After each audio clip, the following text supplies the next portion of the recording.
नमस्कार, times time नव भारत पर आपका स्वागत है। आपके साथ मैं हूं राकेश पांडे। शाम के 5 बजने वाले हैं। वक्त हो गया है देश के सबसे पसंदीदा डिबेट शो यानी राष्ट्रवाद का। राष्ट्रवाद यानी देश से बढ़कर कुछ नहीं। क्या मुहर्रम को लेकर ममता बनर्जी बनाम योगी आदित्यनाथ हो गया है?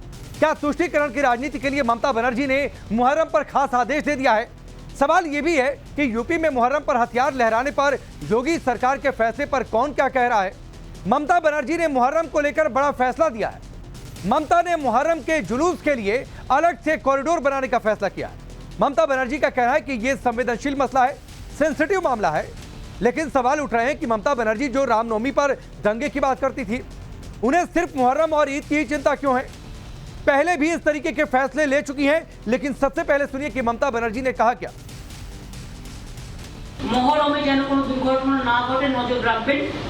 আমি তো ইতিমধ্যেই পুলিশকে অনেকবার বলেছি যে গাছের ব্যারিকেড করে দেবেন, যাতে ব্যারিকেডের মধ্যে দিয়ে ওরা যেতে পারে, ওদের কোনো অবস্ট্রাকশন না হয়, মানুষের কোনো অবস্ট্রাকশন না হয়। এটা খুব সেনসিটিভ সাবজেক্ট, এটা দেখে নিতে হবে।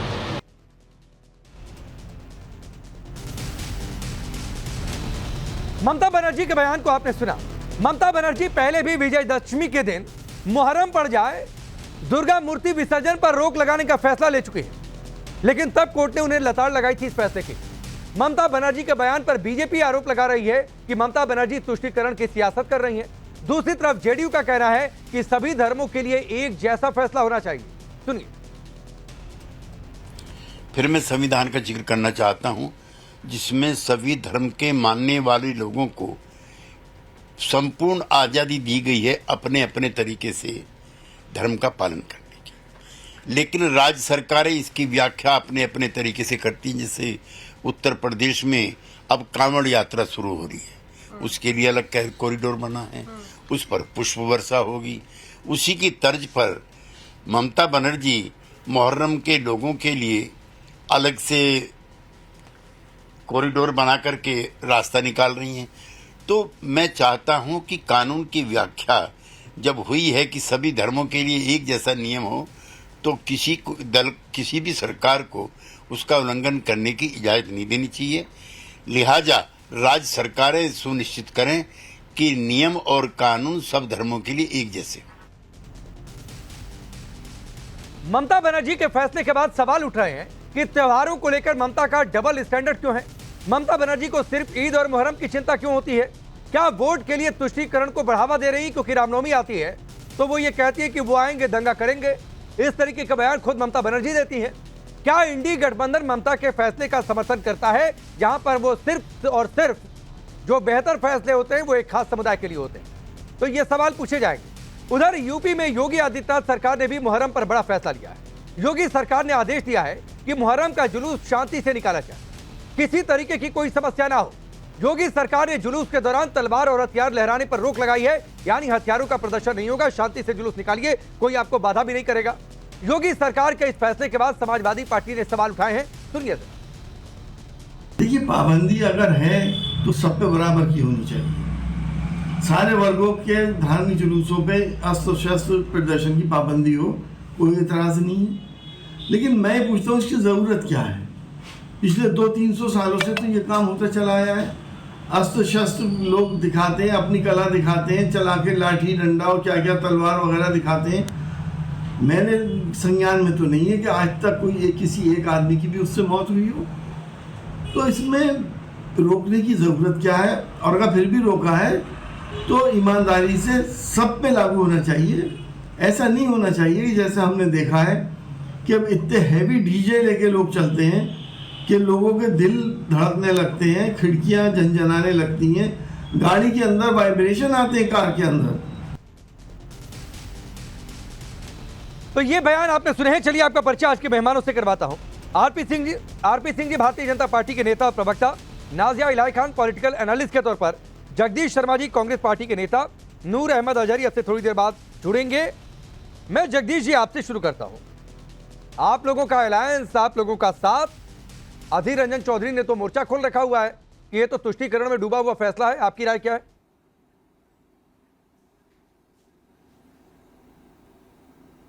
देखिए राकेश पांडे जी, कांग्रेस पार्टी किसी धर्म की राजनीति नहीं करती और सब धर्मों को समान नजर से देखना चाहिए। अगर जो हथियार लहरा रहे हैं नहीं लहराने चाहिए। अगर इसका विरोध करना चाहिए सभी को मिलकर, क्योंकि आज माहौल खराब है, आज समय खराब है, हालात ऐसे हैं कि उकसाने के बाद झगड़े शुरू हो जाते हैं। कुछ सालों से हम देख रहे हैं झगड़े होते हैं। अगर ये ना लड़ाया जाए तो मैं समझता हूँ अच्छा है। भगवान का नाम लेना है, हंसी खुशी नाचते गाते ढोल बजाते ले सकते हैं। तो कांग्रेस पार्टी ऐसे किसी भी समर्थन में नहीं है कि एक माहौल शांति खराब हो, वातावरण खराब हो, सब मिलजुल कर रहे। हम तो चाहते हैं इस तरह का माहौल देश में बनना चाहिए। नहीं, ये कौन कहता है कि कोई मिलजुल कर ना रहे? मैंने आपसे पूछा कि ममता सरकार ने जो फैसला लिया है कि एक अलग कॉरिडोर बना देंगे, आपके पार्टी के नेता हैं, बड़े पद पर रह चुके हैं, वो तो विरोध में है। आप विरोध में हैं कि नहीं? विरोध में है। नहीं, जब हमारे नेता विरोध में तो हम भी विरोध में हैं। वो वहाँ के लोकल आदमी कुछ कह रहे हैं तो सोच समझ के कह रहे होंगे। ममता जी को ऐसे हर काम से रुकना चाहिए। राजनीति के लिए सब कुछ परमिशन नहीं देनी चाहिए। हिंदू और मुसलमान को एक ही चश्मे से देखना चाहिए। जब भेदभाव करेंगे तो ममता बनर्जी हिंदू मुसलमान को एक चश्मे से नहीं देखती है जगदीश शर्मा? हाँ, बिल्कुल। जब आप कह रहे हैं हमारे नेता भी कह रहे हैं, मैं मानता हूँ आपकी बात, और देखना भी नहीं चाहिए। धर्म से दूर रहना चाहिए। धर्म अपनी जगह, राजनीति। ममता बनर्जी हिंदू मुसलमान को समस्याओं पर अलग अलग चश्मे से देखती हैं। हाँ, मैं मान रहा हूँ। कुछ ऐसा माहौल वहां बन रहा है, मैं मान रहा हूँ। आरपी सिंह जी, देखिए यहां तो आपकी और कांग्रेस की राय एक जैसी हो गई। जी बहुत धन्यवाद। मैं कांग्रेस का मैं भी मैनिफेस्टो देख रहा था। ये 2024 का मैनिफेस्टो है। उसका पेज नंबर 8 पैरा नंबर 7 मैं एक 3 लाइन पढ़कर सुनाता हूँ। कांग्रेस ये सुनिश्चित करेगी कि प्रत्येक नागरिक की तरह अल्पसंख्यकों को भी पोशाक, खान पान, भाषा, व्यक्तिगत कानून की स्वतंत्रता होगी। व्यक्तिगत कानून मतलब शरीयत लॉ की स्वतंत्रता होगी। ये तो इन्होंने कमिट किया हुआ है, वो ठीक है। आज राजनीतिक कारण से वहां पर निरंजन दा अन्यथा स्टैंड ले रहे हैं, पर जो फैक्ट है कि ममता बनर्जी का एक ट्रैक रिकॉर्ड है। वो लगातार हिंदू आस्थाओं पर कुठाराघात करती हैं और मुसलमान का सपोर्ट करती है। उनके उनके उनके उनके अगर कोई पर्व होते हैं या उनके कोई और कोई धार्मिक पर्व बनाए जाते हैं, उन पर वो उनका समर्थन करती हैं। तो वे और ये पहली बार नहीं हो रहा। कोर्ट ने इंटरफेरेंस की कई बार कि आपको दोनों को छूट देनी चाहिए, बराबर छूट देनी चाहिए। वो दुर्गा पूजा को लेकर, दुर्गा विसर्जन को लेकर हो, चाहे वो मुहर्रम को लेकर हो, कोर्ट को इंटरफेरेंस करनी पड़ी दुर्गा विसर्जन को लेकर। तो ममता बनर्जी का ट्रैक रिकॉर्ड और वो वोट बैंक की राजनीति के चलते हुए। अब जगदीश शर्मा जी एक रिप्लाई आपका यहाँ पर बनता है, स्पेशल कॉरिडोर एक ये जो जी मैं आरपी सिंह फिर आ जाऊंगा आपकी बात को कोट करके। मैं चाहता हूं जगदीश जी का रिप्लाई आ जाए। जगदीश जी सवाल सुन लीजिए। आप पर्सनल लॉ की बात कर लेते हैं तो वो तुष्टिकरण नहीं है, और ममता बनर्जी ने कहा कि एक कॉरिडोर बना दीजिए तो वो आपके लिए तुष्टिकरण हो गया, क्योंकि आपकी पॉलिटिक्स को बंगाल में वो सूट करता है। देखिए राकेश पांडे जी, भारतीय जनता पार्टी आपको हमें घेरना है। हम भाईचारे की बात करें, आप समझ नहीं रहे। वो इतिहास की बात करें। अरे इतिहास में क्या लिखा है? इतिहास में लिखा था, हम बाहर बैठे विपक्ष में बैठे। आरपी सिंह ने तो लिखा नहीं है भाई। मैं कह रहा हूं ना, वो इतिहास हो गया। मैनिफेस्टो अब इतिहास होगा। हम आज की बात कर रहे हैं। अच्छा, आज मोदी प्रधानमंत्री बन गया, जीत के आ गया। अब मोदी को क्या करना है, हमें क्या करना है? नहीं जगदीश जी, मतलब आपके मैनिफेस्टो का आपके लिए कोई मतलब नहीं, रद्द हो गया है उसका। मैं कह रहा हूं ना, आज आरपी सिंह जी को और आपको चाहिए था कि जगदीश शर्मा ने कहा है आपका समर्थन कर दिया तो धन्यवाद करना चाहिए था। तो मैं धन्यवाद कर रहा हूं। आपको तो लड़ना है भाई। मैनिफेस्टो इतिहास होगा। हमारे मैनिफेस्टो में हम नहीं जीतना। मैंने तो आरपी सिंह से पूछा कि यहाँ तो गजब हो गया कि आपकी और कांग्रेस की राय एक हो गई। मैं तो धन्यवाद कर रहा हूं, लेकिन सवाल ये बनता है आरपी सिंह नहीं करे ना। आरपी सिंह तो लड़ने के मूड में इतिहास खोल के बैठ गए ना। अभी 2-3 महीना भी नहीं बीता सर। आरपी सिंह जी तो लड़ने के मूड में इतिहास खोल के बैठ गए। अरे सुनिए, जुलाई शुरू हुआ, 1 महीना आया हुआ, नतीजा हुए। भाई इतिहास होगा। मैं आरपी सिंह आऊंगा। जगदीश शर्मा, सीधा सवाल हुआ, वो हुआ जो हुआ। चुनाव का मैनिफेस्टो क्या कांग्रेस पार्टी के लिए रद्दी हो गया है? देखिए, जब 24 का चुनाव होगा तो भी इतिहास होगा है। अब नया भारत नहीं बात करेंगे, नहीं सोचेंगे मतलब क्या कमी रही, मैनिफेस्टो आपके लिए रद्दी हो गया, क्यों नहीं जीते। हाँ बिल्कुल रद्दी होगा भाई।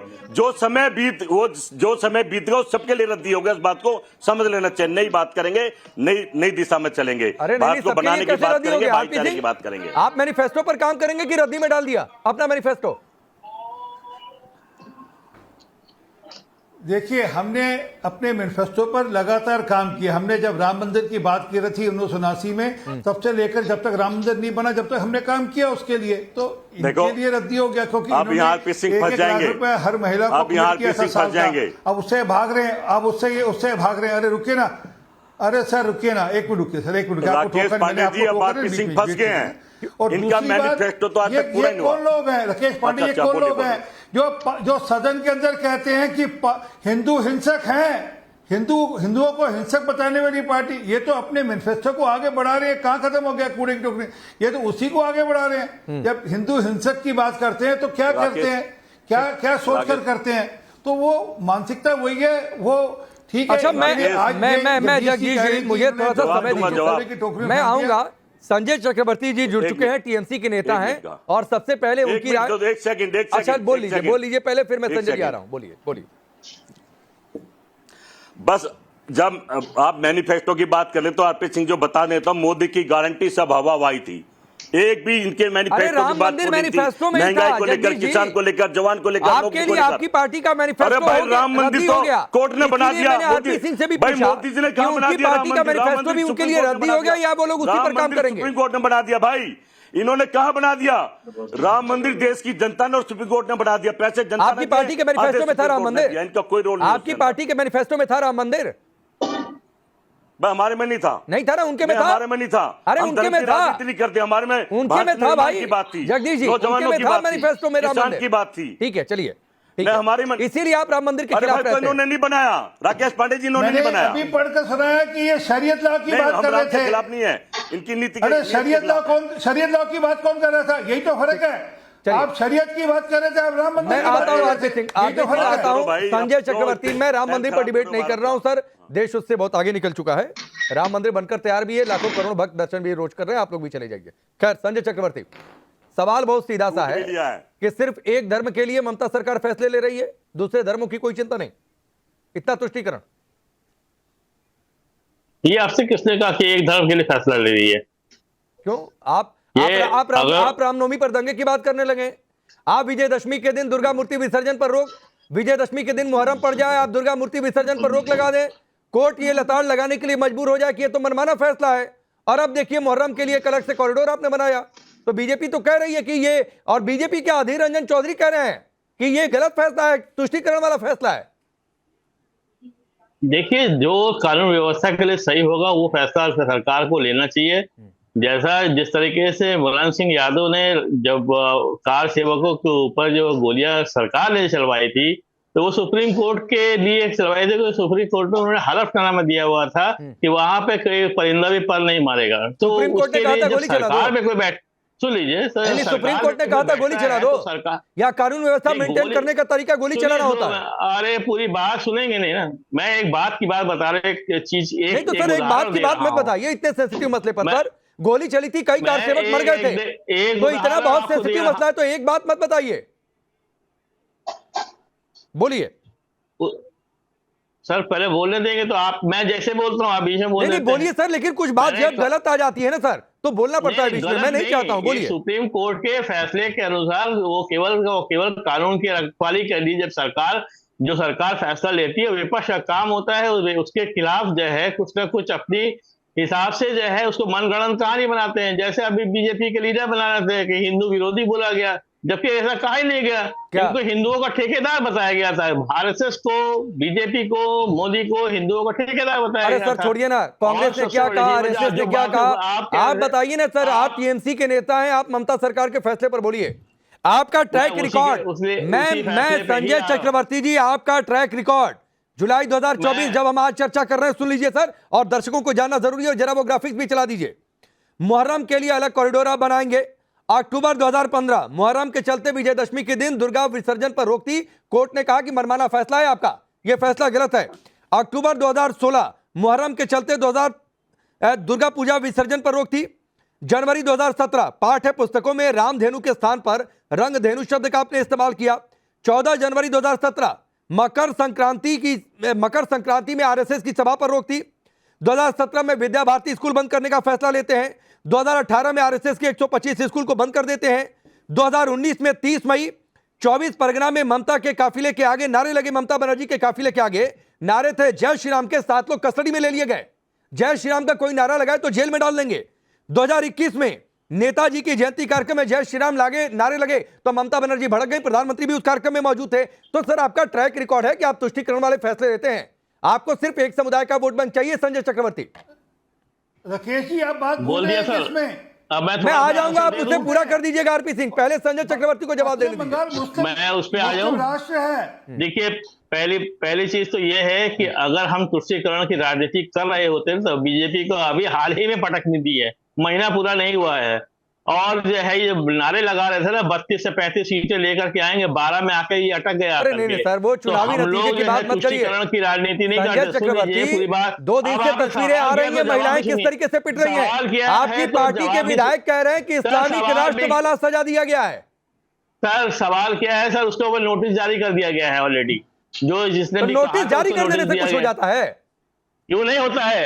आप लोग जो बीजेपी वाले कौन सा नोटिस जारी करती है, पहले हमें ये बताइए। सभा शरिया कानून से दीजिएगा। मैं इस महिला को जो है शांत करिए।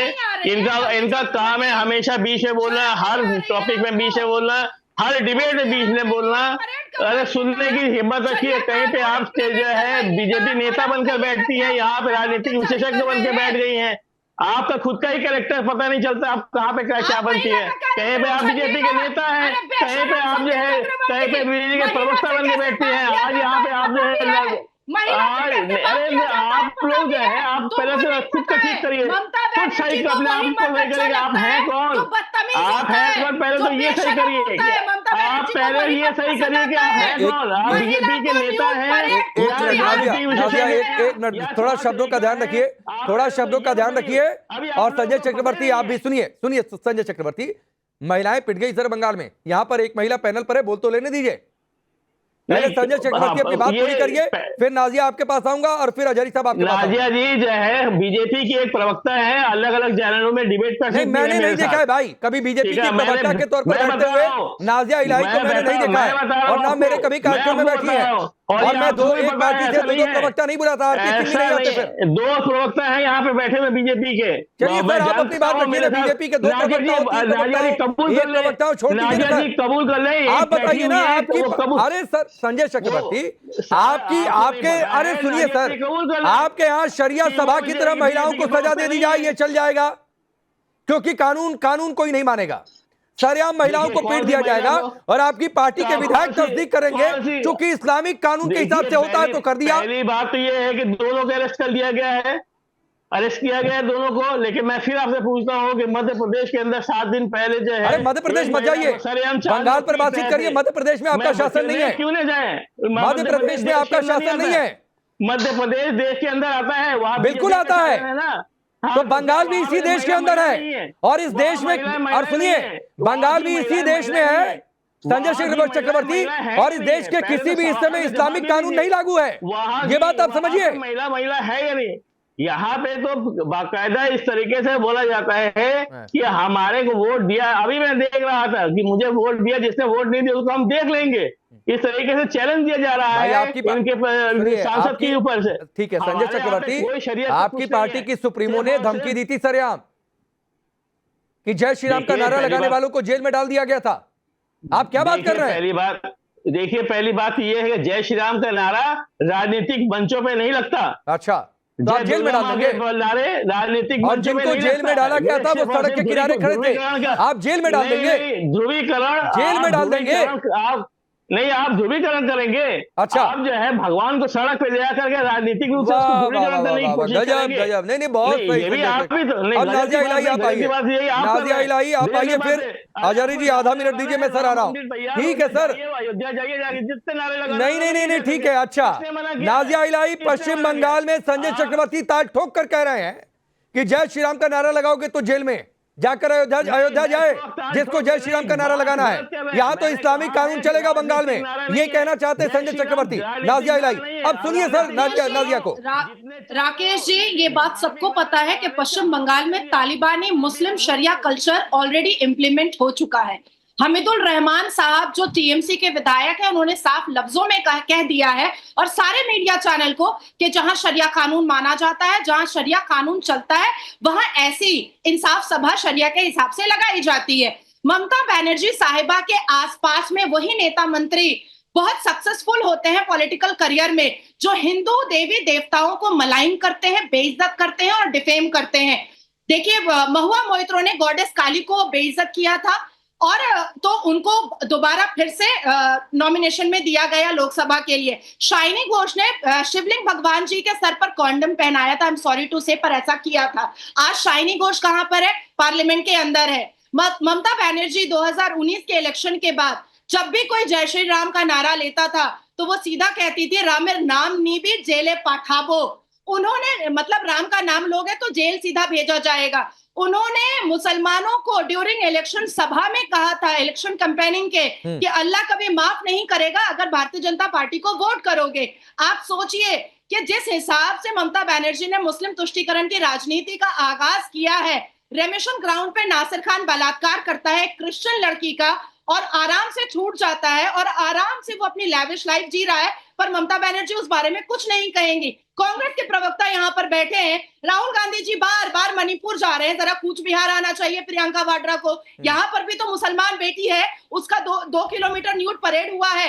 एक अजीब सी शरिया कानून की और तालिबानी मानसिकता की ये इम्प्लीमेंट हो चुका है पश्चिम बंगाल में। नाजिया, आपकी इस बात का मैं जगदीश जी से जवाब लूंगा, लेकिन एक सवाल पहले अजहरी साहब आपसे। सभी धर्मों की इज्जत होनी चाहिए, सभी धर्मों में जो रीति रिवाज है सभी पालन भी करें, लेकिन क्या आपको नहीं लगता है कि पश्चिम बंगाल में सिर्फ एक समुदाय का ध्यान रखा जा रहा है, सिर्फ उन्हें छूट है? बिल्कुल गलत बात है। ये 2024 के चुनाव में वहां की जनता ने साबित कर दिया था कि यहाँ एक समुदाय का नहीं सब समाज का ध्यान रखा जाता है। हमने ममता बनर्जी के बहुत सारे अब सुन ले, हम आप बोले, मैंने बहुत गौर से सुना है साहब। आप भारतीय जनता पार्टी के प्रवक्ता होंगे, आप भड़काइए किसी और को, इसका चुनाव हड़काए ना। आप जो कर रहे हैं, अरे क्यों नहीं चुनाव से लेना देना साहब? आप समाज के विरोध में काम कर रहे हैं। आप क्यों चुनाव? सुनिए हमारी बात, सुनिए ध्यान से। क्या वास्ता? कौन सा ऐसा शरिया कानून लागू कर दिया उन्होंने? समरसता खराब करने पे लगे। अरे कौन सा ऐसा शरिया? अरे आप पूरे भारत में हिंदू मुस्लिम कर रहे हो। पूरे आप चाहते हो कि पूरे भारत में जितने सूबे हैं, उसको सूबे हैं, सब में भारतीय जनता पार्टी के मुख्यमंत्री आ जाए। मुसलमान बहन को भी मारा जाता है। आप क्या चाहते हो? भारत के जितने सूबे हैं सब में भाजपा के मुख्यमंत्री हो, विपक्ष कहीं ना हो। मानुष कहकर आए थे, यही खत्म करने का ख्वाब देखते देखते कहां पर पहुंच गए? सोच लो भैया। दुष्कर्म किया जाता है, माटी जमीन हड़प ली जाती है और जो मानुष आप दोबारा चैनल पर बोल नहीं पाएंगे। आप क्या किसकी बात कर रहे हो? आप जो मेरे बीच में आप आए हो, दरमियान में बोलने नहीं आप दे रहे हो। एक मिनट, मैं भी आपको बोलने नहीं। आरपी सिंह सर, मैं अजहरी साहब के पास सबसे आखिर में गया था। अजहरी साहब, मैं आ रहा हूं बीच में। मैं अजहरी साहब के पास सबसे आखिर में गया था, उन्हें थोड़ा सा अनइंटरप्टेड बोलने दीजिए। लेकिन अजहरी साहब, उसमें मैं एक चीज और ऐड कर देता हूं सर। कूच बिहार में एक मुस्लिम महिला का न्यूड परेड हुआ, जो नाजिया अभी बता रही थी, और वो खुद एक मुस्लिम है। तो सर, इस बात का भी ध्यान रखिए बोलते समय, इस बात का भी ध्यान रखिए कि रूलिंग पार्टी के एमएलए ने कहा कि इस्लामिक कानून के हिसाब से सजा दी गई है सर। तो क्या एक स्टेट इस्लामिक कानून के हिसाब से चलेगा? अब बोलिए। बिल्कुल नहीं, इस्लामिक कानून कहीं नहीं भारत में है। भारत में हमारा संविधान है और संवैधानिक तरीके से जो तरीके होंगे उन्हीं तरीकों से होगा। वहां भी अदालतें, वहां भी जज बैठते हैं, वहां भी हाई कोर्ट है। उन लोगों को जाना चाहिए। और हाँ, जैसा कि नाजिया ने बताया कि न्यूड परेड किया गया, ऐसा हुआ तो बहुत गलत बात है। ऐसी हालत में नहीं उठाते अजहरी साहब? नहीं, अरे क्यों नहीं उठाते? बिहार की मुस्लिम महिला के लिए आप आवाज क्यों नहीं उठाते? मणिपुर के लिए 10 बार आप बोल चुके हैं। राकेश पांडे, अगर राकेश पांडे जी किसी ने अमेरिका नहीं देखा तो इसका मतलब है नहीं अमेरिका। हम आवाज आपसे ज्यादा उठाते हैं। आप तो यहाँ सिर्फ हम लोगों को टारगेट करने के लिए बैठते हो।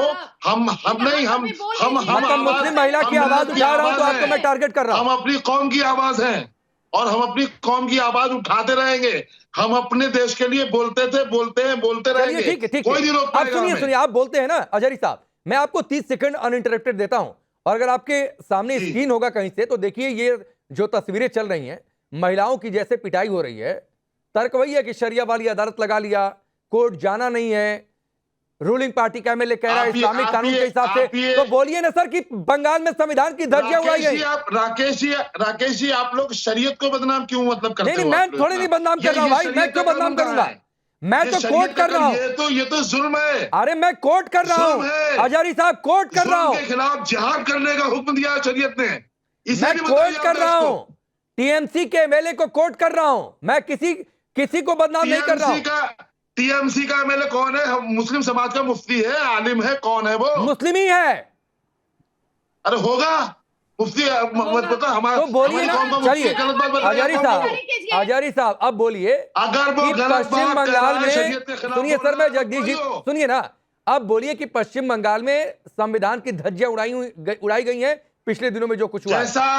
जैसा आप दिखा रहे हो, अगर वाकई ऐसा है तो मैं इन तमाम चीजों की मजम्मत करता हूं। और जो सरकार के संविधान की धज्जियां उड़ी कि नहीं हजारी साहब? बिल्कुल उड़ी। अगर ये सही है तो उड़ी है। अगर सही क्या है भाई? और मैं सरकार के प्रवक्ता से कहूंगा कि इस पर, इन चीजों पर आप ध्यान दें, इसका जवाब दें। अच्छा। आप ये भाजपा को टारगेट करके नहीं बच पाएंगे। फिर चलिए जगदीश जी, जो नाजिया ने पूछा उस सवाल का जवाब दीजिए, फिर मैं आरपी सिंह के पास जाऊंगा। कूच बिहार में एक मुस्लिम महिला की न्यूड परेड हो गया 2 किलोमीटर तक। देखिए वहां राहुल गांधी नहीं जा रहे, मणिपुर जा रहे हैं, और वहां भी सवाल पूछो तो डिजाइन क्वेश्चन हो जाता है। देखिए राकेश भाई, नाजिया जी बहन, मैं दोनों बताना चाहता हूं, हमारे लिए हिंदू की बेटी हो, मुसलमान की बेटी हो, सिख की, भारत की कोई भी बेटी हो, भारत की बेटी है। राहुल गांधी से जहां बन रहा जा रहे हैं, सवाल तो उठता कि सरकार में बाहुबली प्रधानमंत्री हैं, बाहुबली गृह मंत्री हैं, फिर भी ऐसे काम क्यों हो रहे हैं? ये तो सरकार के काम है। फिर मैं कहूंगा कि कभी कभी लगता है कि राहुल गांधी, अरे पहले बोल रहे बीच में, आप बीच में मत बोलिए। मणिपुर जा रहे हैं आप भी, हाँ तो देख लिया ना, मणिपुर में एक बार भी नहीं गए, एक बार भी। अरे विपक्ष का नेता है भाई, विपक्ष का नेता, वो तो जाएगा। अरे जाएगा जहां जब टाइम मिलेगा। प्रधानमंत्री क्यों नहीं गए? प्रधानमंत्री रसिया में डांस देख रहे, उस पर कुछ, प्रधानमंत्री रसियन डांस देख रहे, उस पर कुछ नहीं कहेंगी। नहीं, प्रधानमंत्री ये तो सही करेगा, बीजेपी की प्रवक्ता, अब तो बीजेपी की प्रवक्ता साबित कर दिया आपने। अरे प्रधानमंत्री डांस देख रहे हैं, यह हत्या हो गया है, यहाँ नीट के पेपर में क्या क्या हो गया, प्रधानमंत्री नहीं है। अच्छा चलिए, 1 मिनट नाजिया रुक जाइए, नाजिया रुक जाइए, नाजिया की जगह आरपी सिंह को डाल दीजिए। अरे रुकिए जगदीश जी रुक जाइए, यही स्क्रीन रखिए, नाजिया की जगह आरपी सिंह को डाल दीजिए। अब जगदीश जी मुझे बता दीजिए, कूच बिहार राहुल गांधी कब जा रहे हैं? भाई राहुल गांधी हर जगह जा रहा है, वहां भी जाएगा। कूच बिहार कब जा रहे हैं? पता है, हम भी प्रार्थना करेंगे जाइए। राहुल गांधी तो हर भारतीय के घर जाएगा जो भारत में। भाई ये तो राहुल गांधी के प्रोग्राम में, मैं तो अरे कूच बिहार संदेश, अब प्रधानमंत्री से पूछिए रसिया जाना इधर उधर की बात मत। अरे प्रधानमंत्री कहीं जाते हैं या नहीं जाते, इस हिसाब से कांग्रेस पार्टी काम करेगी क्या? अरे क्या राहुल गांधी उस हिसाब से चलेंगे? में कौन है? राहुल गांधी मैं पूछ रहा हूँ, राहुल गांधी जाएगा। मैं आज ही बात करूंगा, आपकी बात को रखूंगा कि राहुल गांधी जी आपको। चलिए मैं थोड़ी, नहीं जगदीश जी, मैं थोड़ी बात आपको और बढ़ा देता हूँ। ये भी पूछ लीजिएगा कि कूच, अरे सुन लीजिए सर, सुन लीजिए जगदीश जी, गांधी सत्ता में थोड़ी, अरे जगदीश जी सुन लीजिए ना, मुझे जाएगा। सुनिए थोड़ा समय कम है, मुझे पता है गांधी परिवार के आप बहुत करीब हैं, तो सर मेरी 2-3 बातें पहुंचा दीजिएगा। मेरी तो कोई बातचीत होती नहीं है। संदेश खाली कब जाएंगे, कुछ बिहार कब जाएंगे, फिर ये भी सुन लीजिए, और ये भी बात पहुंचा दीजिएगा कि ममता सरकार जो ये फैसले ले रही है, आपकी पार्टी के वहां के नेता आलोचना कर रहे हैं, तो सर आप कब कहेंगे कि ममता सरकार तुष्टीकरण वाले फैसले ले रही है? तो ये भी एक बयान दिलवा दीजिएगा सर, आपसे गुजारिश है। अब आरपी सिंह आप बोलिए। देखिए, अफसोस ये है कि ये ना सूटेबिलिटी के हिसाब से काम करते हैं। आपने पूछा कूच बिहार कब जाएंगे, कोई जवाब नहीं। आपने पूछा संदेश खाली कब जाएंगे, मैं राहुल गांधी को सलाह दूंगा। अरे भैया सरकार तो आपकी है, वहां पर आपकी अलायंस पार्टनर की सरकार है, आप जरा जो उनसे पूछ लीजिए, एक बयान ही दे दीजिए, नहीं कह दीजिए कि मुसलमान बहन के खिलाफ। नहीं बयान देंगे कि नहीं देंगे, लेकिन एक बात है आरपी सिंह, जगदीश जी मुझे इंतजार रहेगा सर, आपके रिप्लाई का इंतजार रहेगा कि राहुल गांधी जाते कब है। आपने कहा कि मैं बातचीत करूंगा, तो सर ये 2-3 बातों पर जो मैंने कहा कि मुझे वाकई इंतजार रहेगा और उम्मीदें भी बड़ी आपसे हैं। चलिए आप सभी का बहुत बहुत शुक्रिया, वक्त इतना ही है, रुकेंगे ब्रेक के।